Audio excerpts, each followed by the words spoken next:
그 후에 아하수에로 왕이 아각 사람 함므다다의 아들 하만의 지위를 높이 올려 함께 있는 모든 대신 위에 두니 대궐 문에 있는 왕의 모든 신하들이 다 왕의 명령대로 하만에게 꿇어 절하되 모르드게는 꿇지도 아니하고 절하지도 아니하니 대궐 문에 있는 왕의 신하들이 모르드게에게 이르되 너는 어찌하여 왕의 명령을 거역하느냐 하고 날마다 권하되 모르드게가 듣지 아니하고 자기는 유다인임을 알렸더니 그들이 모르드게의 일이 어찌 되나 보고자 하여 하만에게 전하였더라. 하만이 모르드게가 무릎을 꿇지도 아니하고 절하지도 아니함을 보고 매우 노하더니 그들이 모르드게의 민족을 하만에게 알림으로 하만이 모르드게만 죽이는 것이 부족하다고 생각하고 아하수에로의 온 나라에 있는 유다인 곧 모르드게의 민족을 다 멸하고자 하더라. 아멘. 자, 오늘 우리가 보고 있는 에스더서의 배경은 페르시아의 아하수에로 왕 시대입니다. 이 왕이 자기 신하들 중에서 하만이라고 하는 사람을 매우 높은 자리로 올렸습니다. 그리고 왕이 신하들에게 명령을 했어요. 모든 신하들은 하만 앞에서 무릎을 꿇고 절하여라. 모르드게라는 사람이 있었습니다. 모르드게는 이 왕궁의 관리였어요. 그러니까 당연히 모르드게도 이 왕의 명령을 받았겠죠. 그런데 모든 신하들이 다 하만 앞에서 꿇어서 절을 하는데 모르드게만 절을 하지를 않습니다. 자, 여러분이 하만의 입장이라고 한번 생각을 해 보십시오. 하만의 마음이 어땠을 것 같습니까? 굉장히 자존심이 상했겠죠. 자기가 무릎을 꿇어서 나에게 절해라 말한 것도 아니고 이건 왕의 명령이란 말이에요. 왕이 그렇게 명령을 한 것인데도 다른 사람들은 다 그에 따르는데 모르드게라고 하는 사람만 자기를 봐도 모른 채를 하는 거예요.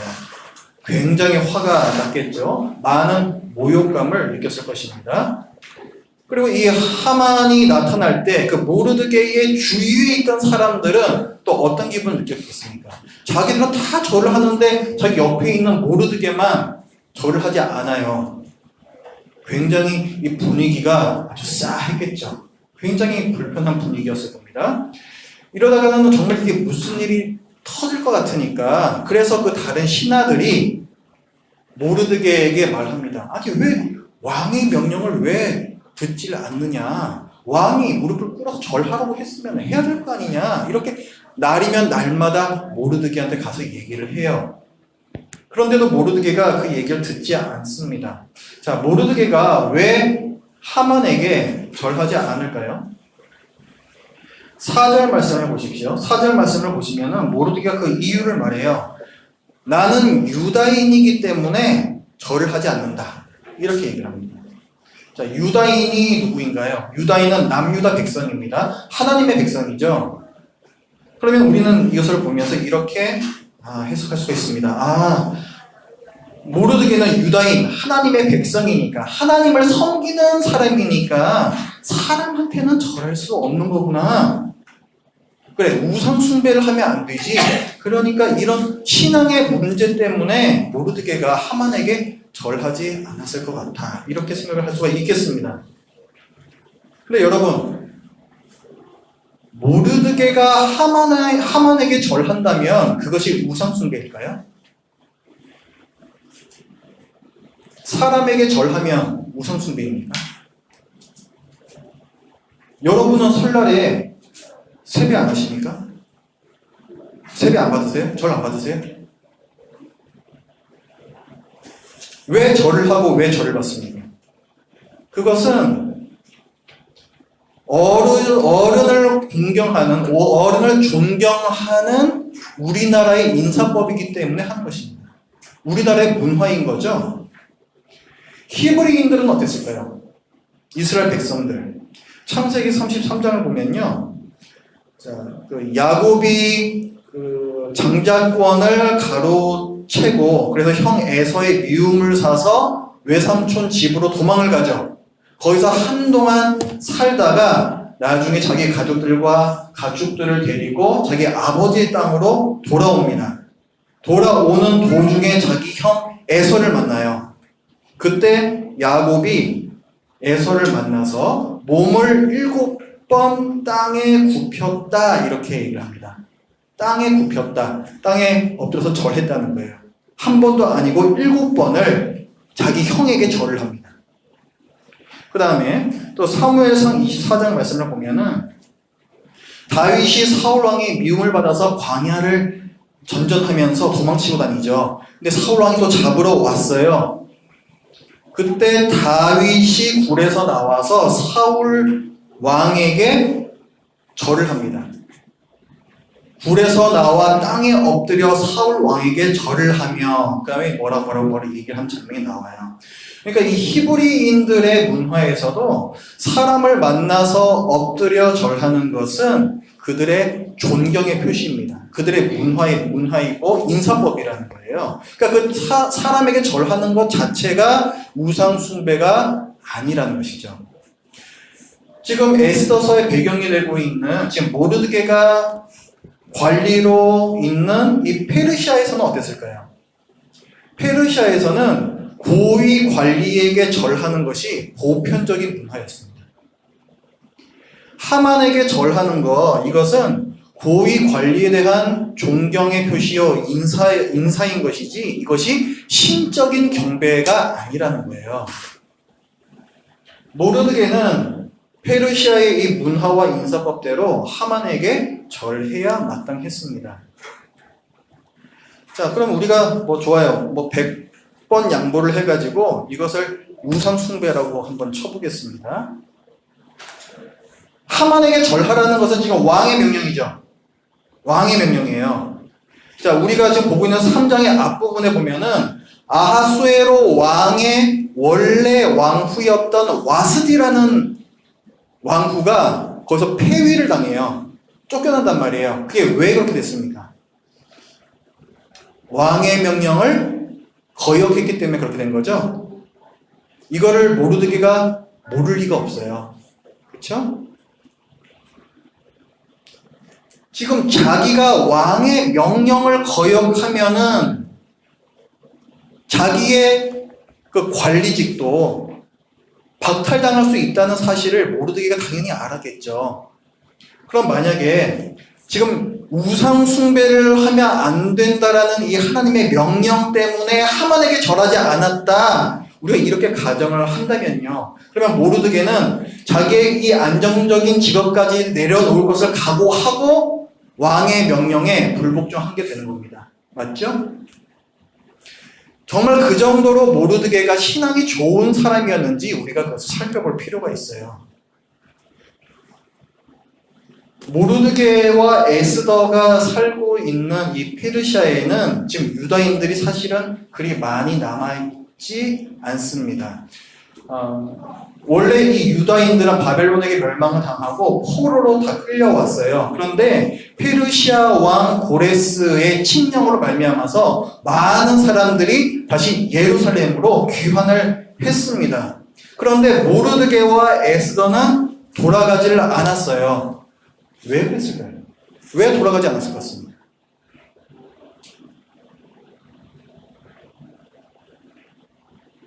페르시아에서 사는 게 더 편하고 더 넉넉한 생활을 할 수 있기 때문에 그렇습니다. 지금 모르드게는 왕궁의 관리예요. 안정적인 직장을 갖고 있습니다. 왕궁을 드나든다는 것은 신임을 얻고 있다는 뜻이에요. 한편 예루살렘은 어때요? 폐허가 되어 있죠. 성전도 없고 성벽도 없어요. 모든 게 무너져 있는 땅이에요. 그 땅에 돌아간다는 것은 내가 갖고 있는 모든 기득권을 다 내려놓고 그곳에 가서 정말 흔히 우리가 얘기하는 개고생을 할 고생을 이 각오를 하고 가야 하는 것입니다. 만약에 모르드게가 우상 숭배를 하지 않기 위해서 자기의 그 왕궁 관리라는 안정적인 직업까지 내려놓을 것을 각오하고 왕의 명령을 거부할 정도로 신앙이 좋은 헌신된 성도였다면 그는 자기 민족들이 자기의 모든 그 기득권을 내려놓고 그 성전을 다시 세우고 성벽을 다시 쌓는 그 험한 일을 각오하면서 하나님의 나라라는 이 영광의 나라를 다시 재건하는 일에 헌신하기 위해서 돌아갈 때 자기도 마땅히 동참을 했어야 되는 거예요.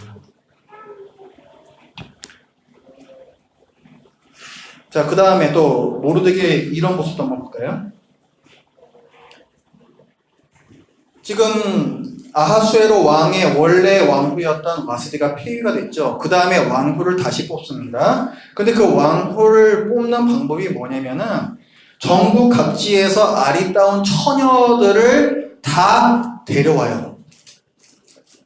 그리고 아하수에로 왕이 이 처녀들 한 사람 한 사람과 매일 밤 한 번씩 자봅니다.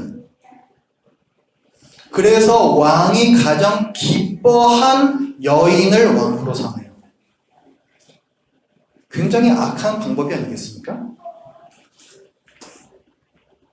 역사 기록을 보면요, 이 페르시아 아하수에로 왕 크세르크세스 왕이라는 사람인데, 이 사람이 그리스 그 연합군과의 전쟁에서 패한 후에 이 사람이 거의 폐인이 됩니다.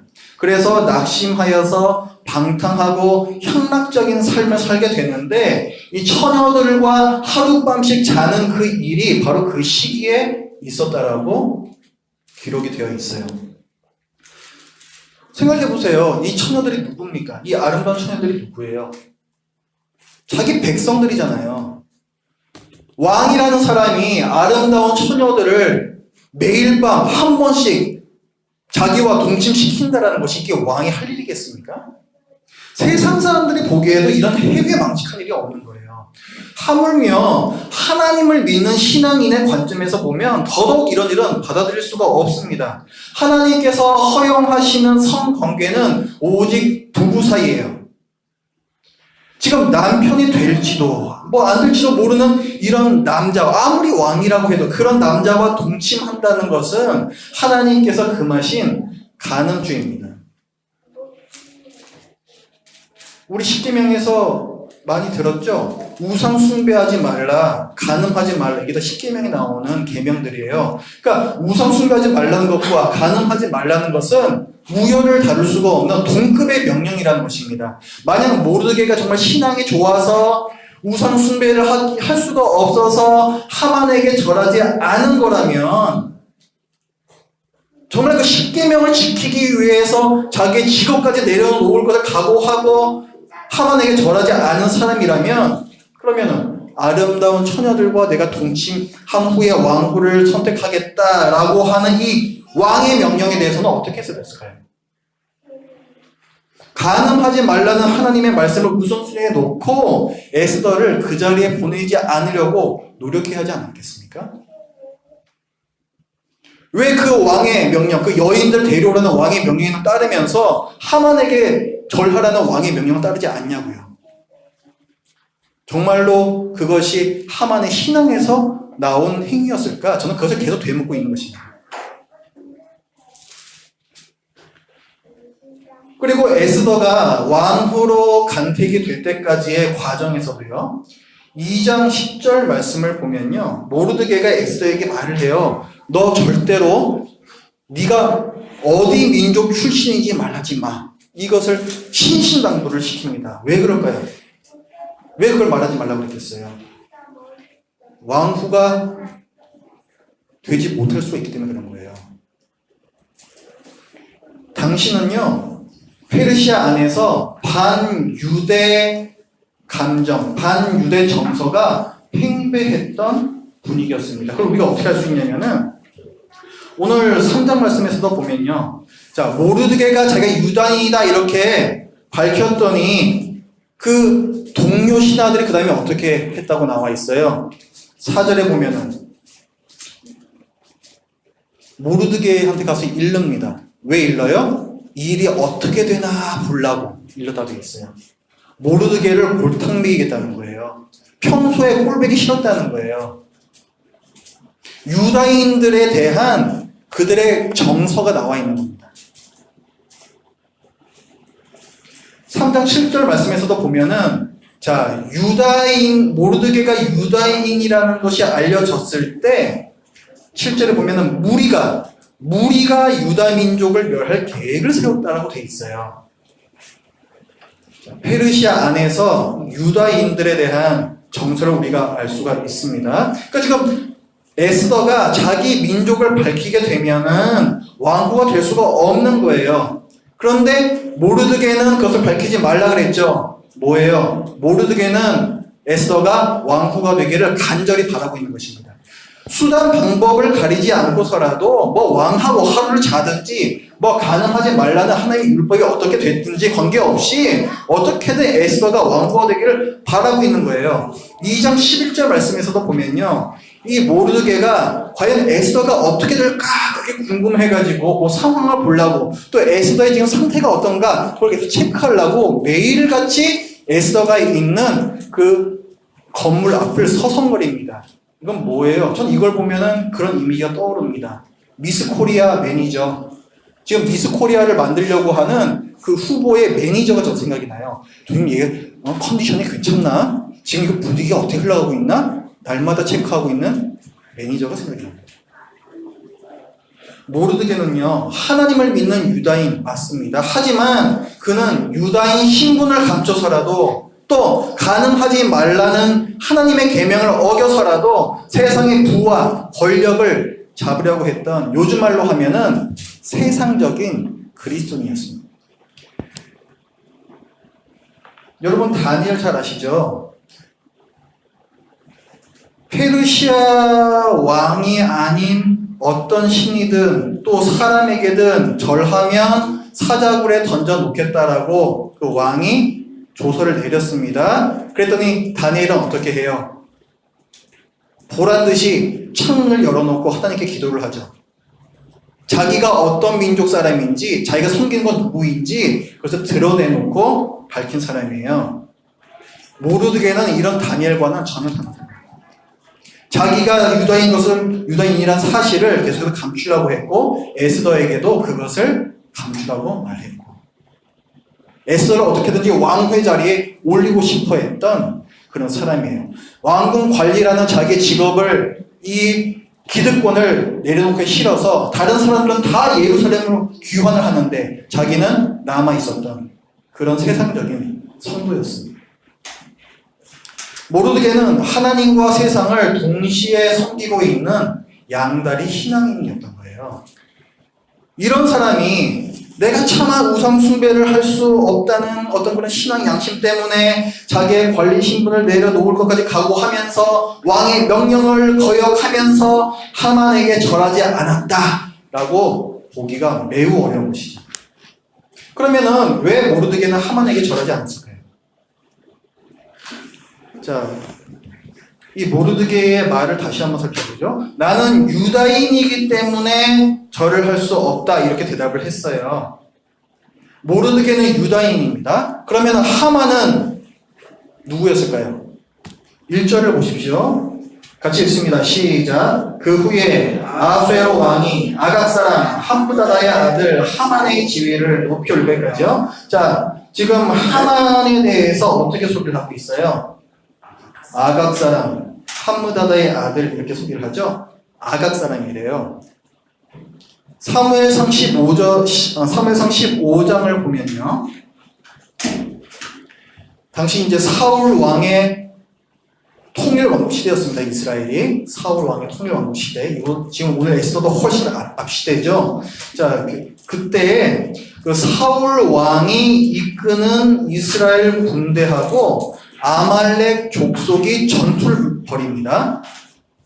하나님께서는 아말렉 족속과 뭐 가축과 이런 것들을 모두 다 전멸을 시켜라, 진멸을 시켜라 말씀을 하셨는데, 그런데 사울 왕이 이것을 따르지를 않아요. 가축 중에서도 좋은 것들을 살려서 끌어오고, 이 아말렉 족속의 왕이었던 사람도 제가 슬쩍 살려주려고 합니다. 그래서 그것을 보면서 사무엘 선지자가 혼을 내죠. 하나님께서 원하시는 것은 제사가 아닌 순종이라는 말이 거기서 나오는 겁니다. 사울 왕이 살려주려고 했던 이 아말렉 족속 왕의 이름이 뭐냐면 그게 아각이에요. 아각입니다. 성경에 사무엘상 15장에 나와 있어요. 그러니까 아각은 아말렉 족속이라는 거죠. 아말렉 족속은 또 어떤 사람들인가? 우리가 출애굽기를 보면요, 하나님께서 이스라엘 백성들을 애굽에서 탈출시켜 나오셔서 이제 약속의 땅으로 데리고 가시는데 그 과정 중에 이스라엘 백성에게 싸움을 거는 민족들이 있었어요. 그 중에 하나가 누구였냐면은 아말렉 족속이었습니다. 그래서 이스라엘 백성이 아말렉 족속과 큰 전쟁을 합니다. 여러분들 잘 아시는 얘기예요. 그 모세가 팔을 하늘로 높이 들었을 때는 이스라엘 백성들이 막 용감하게 싸우고 막 이기려고 그러는데 힘들어가지고 팔이 내려오니까 막 쫓기고, 그래서 옆에서 아론과 훌 옆에서 한 팔씩 받쳐가지고 그래서 전쟁을 이긴 거 있잖아요. 그게 이 아말렉 족속과의 전쟁이거든요. 이걸 통해서 여호와는 우리 깃발이 되신다, 여호와 니시라는 그 표현이 여기서 나온, 그게 바로 아말렉 족속과의 이 전투입니다. 하나님께서는 이 전쟁 후에 아말렉 족속을 진멸하라고 말씀을 하셨어요. 왜? 지금 하나님께서 하나님의 백성을 구원시키시는 이 일을 하고 있는데 그 뜻에 맞선 사람들이라는 거예요. 하나님의 대적이라는 거예요. 그렇기 때문에 아말렉 족속을 완전히 이 땅에서 멸절시켜 버려라라는 명령을 이때 주시게 됩니다. 그러니까 이때부터 계속해서 이스라엘 백성은 아말렉 족속을 멸하기 위해서 싸움을 계속해서 해왔어요. 그런데 걔네들이 진멸되지 않고 지금 이 에스더 시대까지 그 후손들이 이어져 내려온 겁니다. 자, 우리가 여기서 뭘 알 수가 있어요? 이스라엘 민족하고 아말렉 족속은 오랜 원수지간이라는 걸 알 수가 있죠. 이 배경을 우리가 이해하면은 왜 모르드게가 하만에게 절하지 않았는지를 우리가 알 수가 있어요. 민족적인 적대감입니다. 그리고 하만이 다른 신하들은 다 절하는데 이 모르드게라는 놈만 나에게 절을 하지 않아. 이것만으로도 매우 화가 났었는데 나중에 그 모르드게 동료 신하들이 얘가 유다인이기 때문에 절 안 하는 거래요. 이렇게 알려줬더니 요 놈만 족쳐서는 안 되겠다. 요 유다인 민족 전체를 멸해야 되겠다. 이렇게 발전을 하죠. 그 배경도 여기 있는 거예요. 역사적인 이 오랜 민족적인 반감, 이 적대감, 적개심, 이것이 민족 말살 정책으로 이어진 것입니다. 그러니까 모르드게가 하만에게 왜 절하지 않았느냐? 그것은 민족적인 적대감이 이유였고, 이것을 가지고 우리가 좀 아주 넉넉히 좀 평가를 해준다면은 하나님께서 이 아말렉 족속은 멸하라고 말씀을 하셨으니까 내가 이 사람한테 차마 절까지는 할 수 없겠다라는 그런 어떤 하나님의 뜻에 순종하려는 어떤 그런 신앙의 표현, 우리가 아주 넉넉히 점수를 준다면은 거기까지는 우리가 좀 인정해 줄 수 있지 않겠는가 하는 생각이 듭니다. 하지만 아까 봤듯이 모르드게는 결코 신실한 신앙인이 아니었고 또 예루살렘으로 귀환하지 않은 이 사실을 보면은 철저한 민족주의자도 아니었어요. 모르드게는 세상을 좇는 뜨뜻미지근한 신앙인이요, 어중간한 민족주의자였습니다.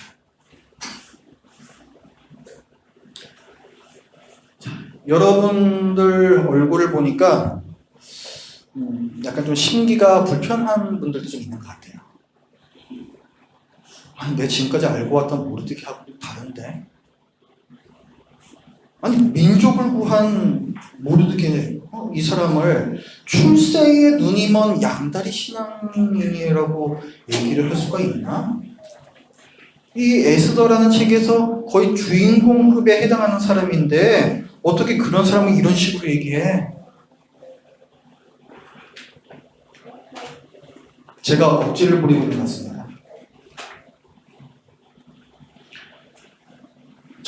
사실 오늘 모르드게뿐만이 아니라 에스더까지도 제가 까고 싶었습니다. 근데 그럼 여러분들이 너무 충격을 드실 것 같아가지고 동심 파괴 뭐 있잖아요. 우리 학생들도 있는데. 그래서 제가 에스더까지는 제가 오늘 까지 않을 거예요. 만약에 여러분이 성경에 나오는 이 사람들이 완벽하다, 우리의 모범이 된다, 그래서 성경에 기록되었다라고 생각하신다면요, 여러분은 이 성경을 위인전으로 읽고 계시는 겁니다. 아니면 옛날부터 전해져 내려오는 전래 동화 그 주인공처럼 모르드게를 보고 계시는 거예요.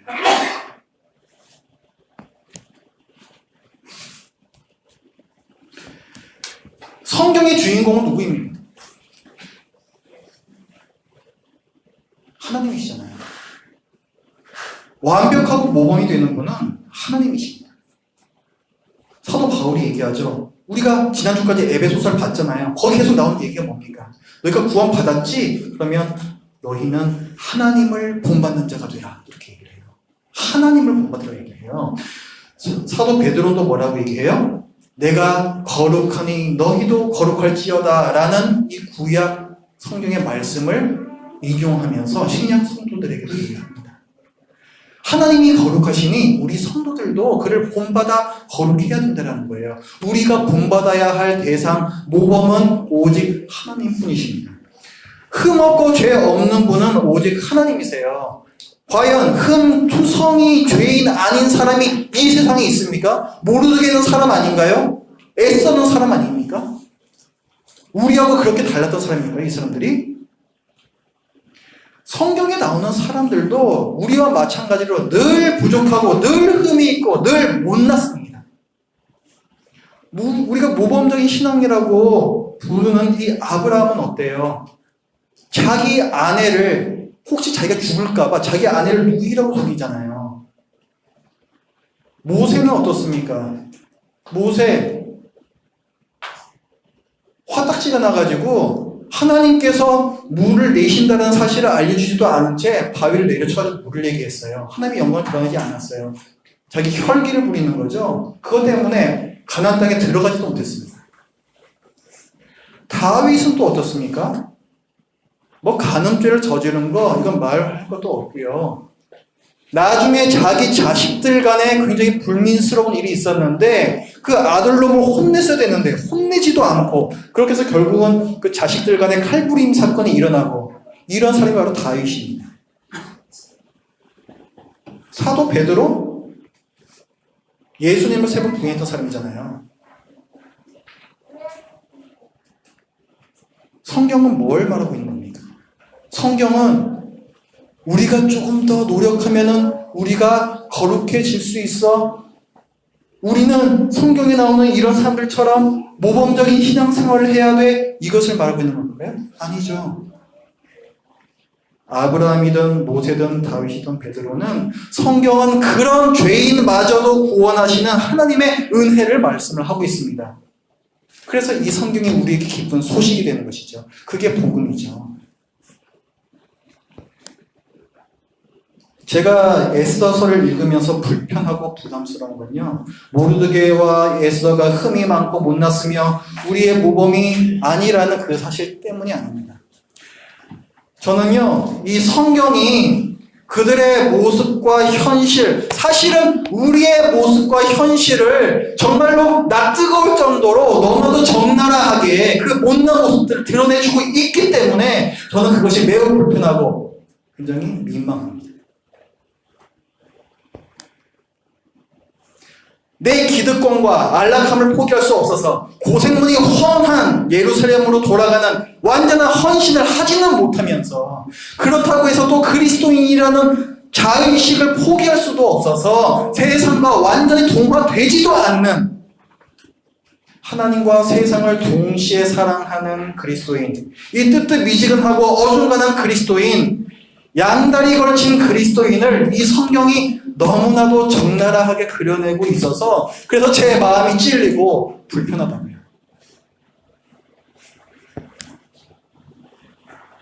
세상과 하나님을 동시에 사랑하는 이런 어중간함이 날 불편하게 하고 나뿐만이 아니라 주위의 분위기까지 다 싸하게 만들어버리고 다른 사람들도 불편하게 만들 뿐 아니라 결국 세상 사람들의 비웃음과 미움을 사고 동시에 또 하나님 앞에서는 또 그리 당당하지도 않은 바로 이것이 우리의 모습이 아니겠습니까? 우리의 현실은 또 어떻습니까? 우리 현실은 어때요? 하나님이 없는 것 같잖아요. 에스더서에는 하나님, 여호와라는 단어가 단 한 번도 나오지가 않습니다. 하나님이 보이질 않아요. 우리 삶의 현실에도 하나님은 없는 것 같습니다. 하나님께서 계신 것은 내가 믿고 있지만 하나님께서 과연 지금 선하게 일하고 계시는 것인지 또 앞으로 그렇게 선하게 일할 것인지 늘 불확실한 게 바로 우리의 실존하는 거예요. 에스더서가 바로 그것을 말하고 있습니다. 하나님이 안 계신 것만 같은 세상에서 살아가는 하나님의 백성, 현재의 안락함에 취하여 하나님의 땅 예루살렘으로 돌아가지 않는, 헌신하기보다는 세상의 것을 원하는 성도의 욕심. 그러나 그런 세상적인 성도일지라도 신실하고 충성된 성도와 마찬가지로 세심하고 은밀하게 돌보시는 하나님, 그들의 실수와 심지어는 악행까지도 구원의 도구로 돌려서 사용하시는 하나님의 놀라운 지혜, 그 크신 자비, 강력한 주권, 그리고 그 은혜의 붙드심으로 끝까지 보존되는 하나님의 백성. 에스더서는 이런 것들을 우리에게 말씀하고 있습니다. 오늘 본문에서 모르드게는 누구에게 절하지 않은 것입니까? 하만입니까? 하나님입니까? 과연 모르드게는 누구에게 꿇어 절해야 했을까요? 여러분은 지금 누구에게 절하지 않고 있습니까? 우리가 마땅히 무릎을 꿇어 절해야 할 대상은 과연 누구입니까? 만약에 우리의 신실하지 못함 때문에 하나님께서 우리를 버리신다면 우리의 신앙생활이 얼마나 초조하고 살벌한 것이 될까요? 못난 자를 끝까지 돌보시는 하나님의 은혜를 우리는 어떻게 생각하고 반응해야 하겠습니까? 이 하나님의 은혜가 저와 여러분을 더욱 안이하게 만듭니까? 아니면 부끄럽게 만듭니까? 이것이 우리가 에스더를 읽으면서 답해야 할 문제들입니다. 여러분이 에스더서를 읽을 때에 이 질문들에 대한 답을 얻으시고 또 우리를 향한 하나님의 신실하심이 그분을 향한 우리의 신실함으로 열매를 맺는 역사가 있게 되기를 간절히 바랍니다. 기도하겠습니다. 하나님 아버지, 모르드게의 모습을 보면서 저희의 모습을 봅니다. 하나님의 백성임을 저희들이 믿고 인정하지만 또 세상에서는 신실한 그리스도인으로서 살지는 못하는 저희들의 부끄러운 모습을 모르드게의 모습을 통하여서 봅니다. 하지만 그런 저희들의 모습마저도 하나님께서 참으시고 용납하시며 또 세상 끝날까지 하나님의 백성으로 지켜내시는 그 은혜에 대해서도 저희들이 이 시간에 알았습니다. 하나님 아버지, 저희들의 율법적인 그 요구에 의해서 주님의 말씀을 따르는 것이 아니라 이 하나님의 포기하지 않으심, 이 크신 자비하심과 은혜, 이 감격이 우리들의 삶을 변화시키는 우리 모두가 될 수 있도록 해주시옵소서. 예수님의 이름으로 기도드립니다. 아멘.